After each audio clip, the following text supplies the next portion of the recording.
Bienvenue to the most Parisian plot twist of the year, the Louvre Museum, home of Mona Lisa's smug smile and the crown jewels of French pride, just added an unexpected exhibit: a window. Yes, a window, the very pane of glass through which four smooth operators staged a jewel heist so cinematic, even Netflix might sue for plagiarism. Last Sunday morning, while most Parisians were still debating their croissant choice, a crew of thieves rolled up in a rental truck, lifted themselves right into history, and exited with roughly 88 million euros in royal sparkle. Now here's the kicker. The window they broke in through has turned into a tourist hotspot. Crowds are queuing up, not for art, but for crime. So grab your café au lait, hit that subscribe button, and let's dive into 5 dazzling facts about the Louvre jewels theft, a story where class, chaos, and curiosity collide. Paris, 9:30 a.m., a peaceful Sunday, except outside the Louvre, a rented moving truck hums quietly under a second-floor window. 4 men, dressed as workmen, calmly elevate themselves on a lift platform like painters about to restore a masterpiece. Instead, they carve their own. With a handheld grinder, they slice through the old window frame of the Apollo Gallery, the 17th-century hall of kings, chandeliers, and jewels, and step into a slice of history that will now forever carry their fingerprints. The Apollo Gallery, a jewel box of Versailles-level glamour, has hosted France's regalia for generations. Yet no one could imagine that its next visitors would wear gloves not for preservation, but for plunder. Within moments, they crossed from tourist fantasy into criminal legend, all through a single overlooked window. If you think that's bold, wait till you hear how fast they worked. Speedrun might just get a new definition in Parisian crime. Inside the gallery, alarms blink but hesitate. Guards hear sounds but second guess. The thieves? Unbothered, they glide straight to the jewel cases, tools singing their metallic symphony. In under 7 minutes, 8 priceless artifacts, including tiaras, emerald necklaces, and a diamond diadem once worn by Empress Eugenie herself, vanish into darkness. The whole act unfolds like a perfectly timed ballet. No shouting, no gunfire, no drama, just cold precision.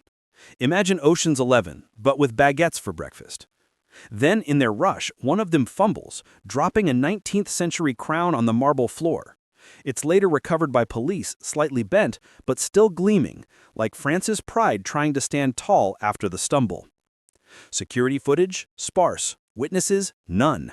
The Louvre, ironically, is the most photographed place on Earth, except, apparently, during its biggest heist. But what's truly Parisian about this story isn't the theft, it's what happened after, because somehow that very window is now more famous than the art inside. You'd expect the Louvre to board up that window, scrub the scandal, and move on.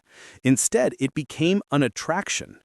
Today, tourists don't just line up for Mona Lisa, they line up for the hole. Guided tours pause dramatically before the balcony. Here, says the guide, is where the thieves entered.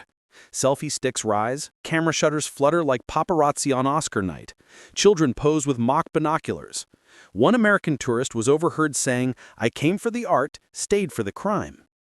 African news reporters captured the phenomenon, visitors snapping photos beside the patched-up window, narrating the robbery like it's part of the museum experience.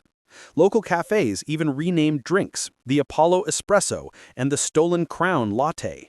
Because in Paris, we commercialize tragedy with elegance. And behind the viral window lies the deeper issue.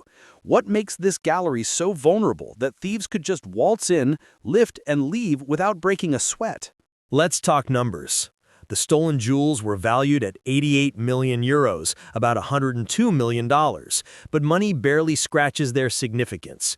We're talking about heirlooms of emperors and empresses, stones that once glittered in Napoleon's court.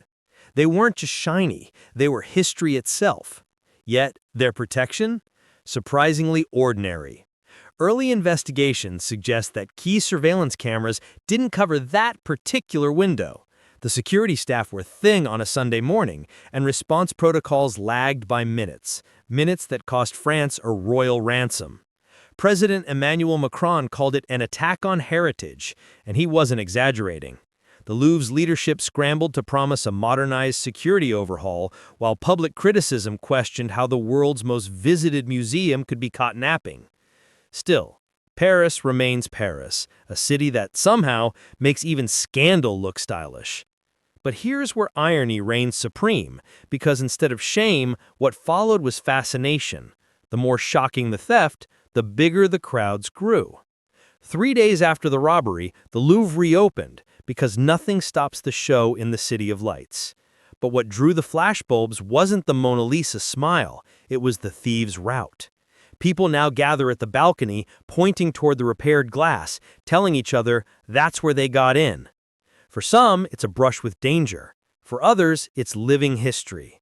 A few even joke, maybe they dropped a diamond or two. Let's look. Tourists turning detectives, only in Paris.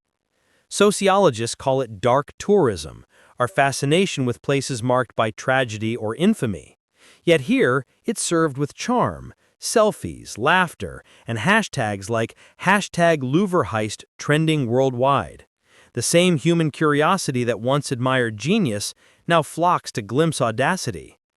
And so, the Louvre's new unofficial exhibit isn't a painting.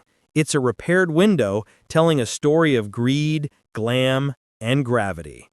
Which brings us to the moral, or perhaps the lack of one, in a city where even chaos can be chic. So, what do we take away from the great Louvre heist? Maybe it's that art and crime share one thing. Both capture attention. Maybe it's that security systems should evolve faster than thieves' creativity. Or maybe it's just that Paris will forever find a way to turn scandal into spectacle.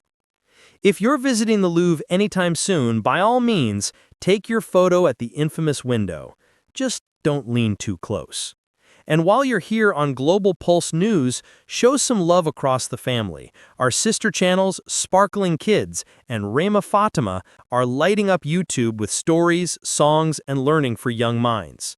Let's grow together and be your voice as a family. Like, subscribe, and drop your thoughts in the comments. Would you take a selfie at a crime scene window? Until next time, stay informed, stay witty, and always keep your curiosity wide open.